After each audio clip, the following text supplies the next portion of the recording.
So today on Helmet Hump Days, we're going to be talking about our newest addition to the Black Series Helmets collection. So stick around. We'll take a look at that next.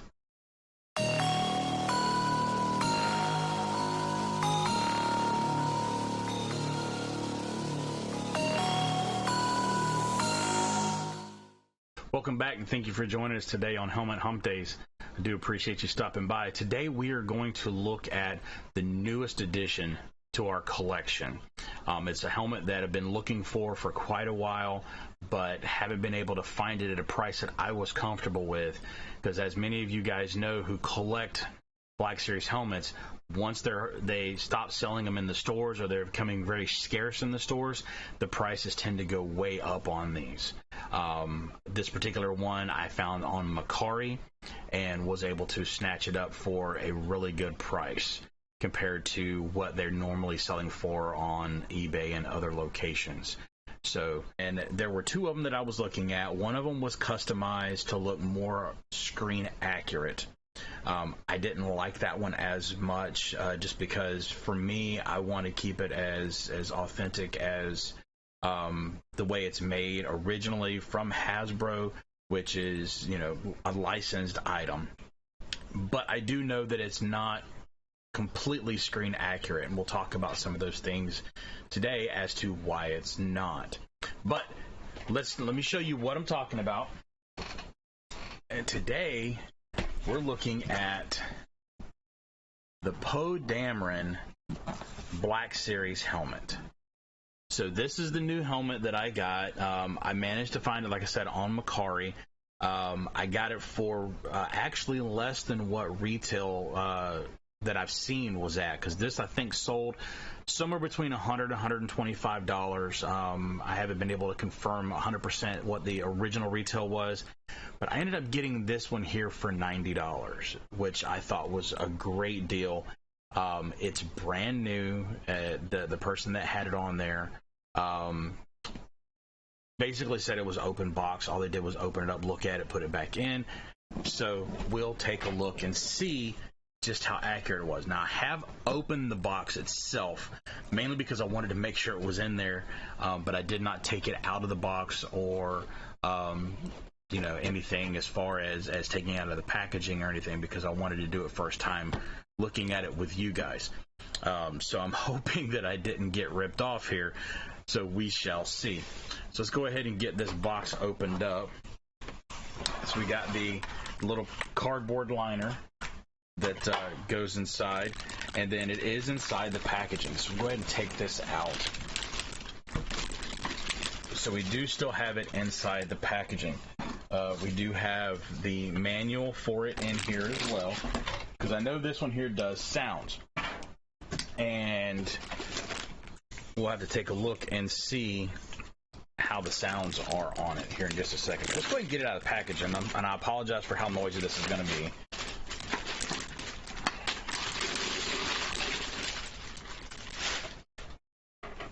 And here's the helmet itself. I think it looks fairly good. It does have some, you know, different weathering on it. It's got the scuff marks on the back and on the sides and the top. It's got the weathering markings here on the front, around the face guards, on the blast shield cover. Got the blast shield on the front that's there. On the inside, this is where, unfortunately, the Black Series is not as screen accurate as what you see on screen. Mainly because the interior lining on the one worn in the movie is actually black. I think because they use the same mold, just different colorations on the outside. They look very similar, and they all use the same inside color. But as you'll see, I'll show you a picture. The actual screen accurate version that is actually offered at Disney in Galaxy's Edge does have the black liner, and you'll see that right here. That particular one, though, is $700. So I did not have the funds to be able to spend on that. You'll notice that also the mic piece is actually more screen accurate because it has the wiring and stuff for the microphone on there as well. So that's how this one looks. I'll set it here so that way you can see the comparison between what's pictured and what this one looks like as far as on the inside. Now, here's the other thing. They do sell one very similar to this, and I'm going to shift to the other side. Very similar to this one, and I'll put a picture right here as well. That is the cheaper version of the Poe Dameron from Galaxy's Edge. But the difference mainly being, again, it's the inside. This one from the Black Series from Hasbro has the padded lining on the inside here and here, whereas the one from Galaxy's Edge, pictured here, basically has a hard hat mesh net inside of it. It's like because it's a kid's toy. It's much cheaper cost-wise, but that's the biggest difference between this version and the one that they sell at Galaxy's Edge. I thought about picking that one up before if I could not find a decent price for this one, but I was happy that I actually found this one here from the Black Series Hasbro. So with that, let's go ahead and take a look at some other things. Like I said, it does have the padded interior inside that is removable. It velcros in, so it's very easily removed. You do have the speakers here and here, and then there's one down here on the bottom. Oops, you can't see it. There's one on the bottom here, and then you have this one here. Let's shift it around. You got the one there, and then you got one on the other side over here as well. So trying to be able to show you guys right here. So that's the way this particular helmet is made. Now, inside on this side, according to what I'm seeing in the manual, this is the area on the side here where the batteries actually go in. So let's go ahead and pop this open, see if we can get it open here. There we go. Piece just pops off. It's got a couple little tabs on there, and then you've got the battery cover here.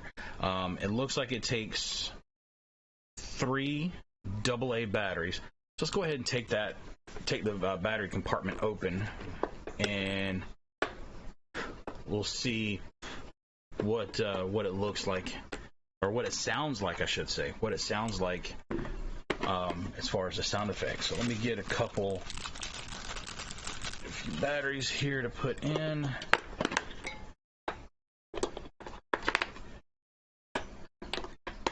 All right, and I'm not going to put the cover on because I'm not going to be leaving these batteries inside the helmet.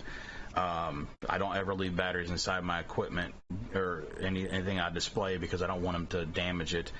Even though they do say lithium batteries won't leak, personally, I don't want to take the chance. That's just my preference. Yours may be different. But let's go ahead and turn this on and see. So your on and off switch is actually right here. It's just a rocker switch. And then the activation is the button on the side here, basically the logo. So when you hit that,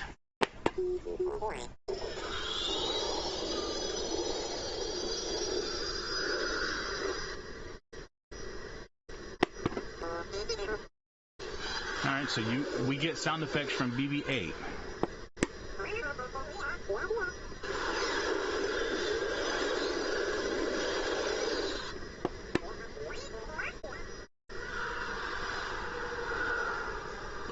Not bad. I think it's got some decent sound effects. Go ahead. I have not put of course, just taken out. I haven't ever wore this one, so excuse the hat hair. I'm gonna take my glasses off as well. Let's see if I can't put this on my head. So it fits nicely on your head, and then I did turn it off, so let me turn it back on. I want to see just how well. Oops. I know the button's here. There it is. I want to see how well the sound is. Wow. It's literally like you're in the movie. The audio is so clear inside. And with the way that the speakers are positioned, it literally gives you a surround sound feel. That is really good. And then, of course, you've got the blast shield. Wow, it sounds really, really good audio-wise. Turn that off and go ahead and take the helmet back off here. Now I can't see. All right. So, audio-wise, it sounds great. With having the speaker in the back and the ones in the front, at each point, basically your temple area, it makes the audio just a surround sound. It sounds awesome. So Hasbro did a really good job as far as speaker placement and the quality of the audio and the equipment that they're using in there just to make it sound great. You get a real authentic sound of TIE fighters flying by you and BB-8, beep talking in your ear and stuff. So let's go ahead and put this back on. Now, this particular helmet I've seen on many different places, eBay, of course, Mercari, some other locations. I mean, you can Google search and find all sorts of places where it's available. But price-wise, you're looking at paying probably $200 plus, or close to $200 or more for this particular helmet to be able to get one. Most of them are going to be used. You're not going to be able to get a brand new one. Somebody is going to have utilized it or displayed it or something at some point. When they've owned it. So all in all, I think it's a great looking helmet. I do wish that Disney would have done, or not Disney, but Hasbro would have done it with black on the inside, so it would have been more screen accurate. But I understand, they've got molds. They're mass producing these things, and the only difference is going to be the outside shell. It's they'll repaint the design to be able to make other designs, other helmets in the future of this same shape if they so choose to. So that is the Black Series helmet. I'd love to get you guys feedback. What are your comments? What do you think? Do you like the helmet? Do you not like the helmet? Do you have it? What are the things that you like about it or dislike? Leave me some comments down below. I do appreciate it. Always check us out on our different socials so that way you can get the most up-to-date notifications of when new videos are coming out. We've got Instagram, Facebook, Twitter, and then we're also got our new TikTok that's going on that we're going to start utilizing that real soon to be able to give you guys some inside looks at some of the stuff at Galaxy's Edge. So appreciate it. Make sure and hit that like and subscribe button so that way you can get notifications on YouTube when they go live as well if you haven't already hit the socials. But it does help me out also to let me know that you guys are enjoying what I'm doing and continue to make more videos for you. So as always, may the Force be with you.